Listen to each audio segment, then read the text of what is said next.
From the film Elf, we were celebrating Will Ferrell's birthday, of course, Zooey Deschanel and Leon Redbone, and It's Cold Outside. Bob's on the way next with an hour of country music. Right now it's Radio 2 on the BBC Sounds app, on your smart speaker and on 88 to 91 FM. BBC News at 9 o'clock. This is Nikki Cardwell. The former Chancellor Rishi Sunak and the Trade Minister Penny Mordaunt have kept their places at the front of the Tory leadership race after MPs took part in a second round of voting. The Attorney General, Suella Braverman, was knocked out of the contest after failing to win more than 30 votes. She says she's now backing the Foreign Secretary, Liz Truss. The former Equalities Minister, Kemi Badenoch, and Tom Tugendhat, who's the chair of the Foreign Affairs Committee, make up the rest of the remaining 5 candidates. George Holt is the director of Young Conservative Network. He says Mr Sunak's record on dealing with the COVID pandemic will serve him well. Any of the candidates who get in will make a brilliant Prime Minister, and I think the party has to get behind them for the good of the country after we get in. But for me, it's Rishi Sunak. To be honest, I think party members will probably want to go for someone more experienced, someone they can trust, someone who's actually handled the crisis very well, and they'll go for Rishi.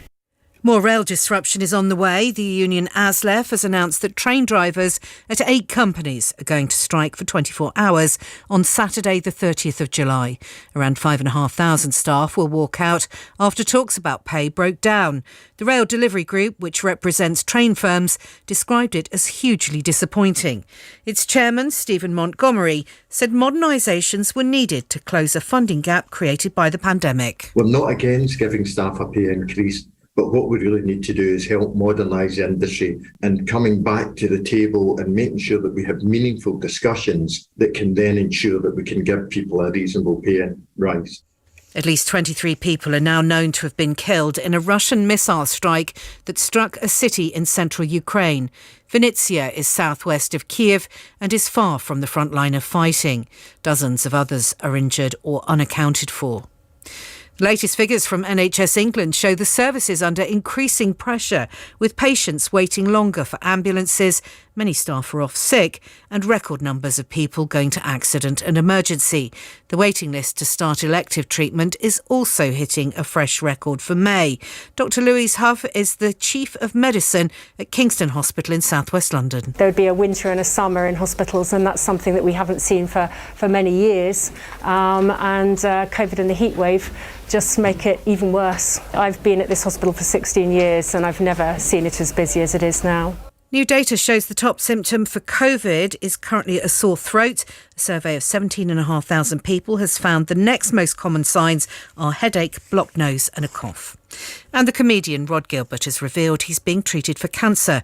Writing on Facebook, the 53-year-old said he would be disappearing for a while to focus on his recovery.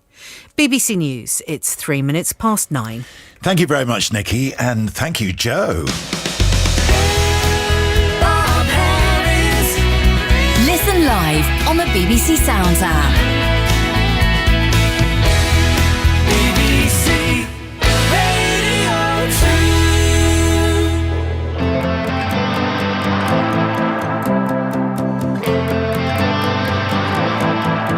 2. White sand, tan skin, red hot from the beginning.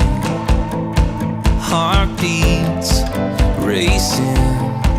Taste the salt on your lips that I was kissing. Thought it would always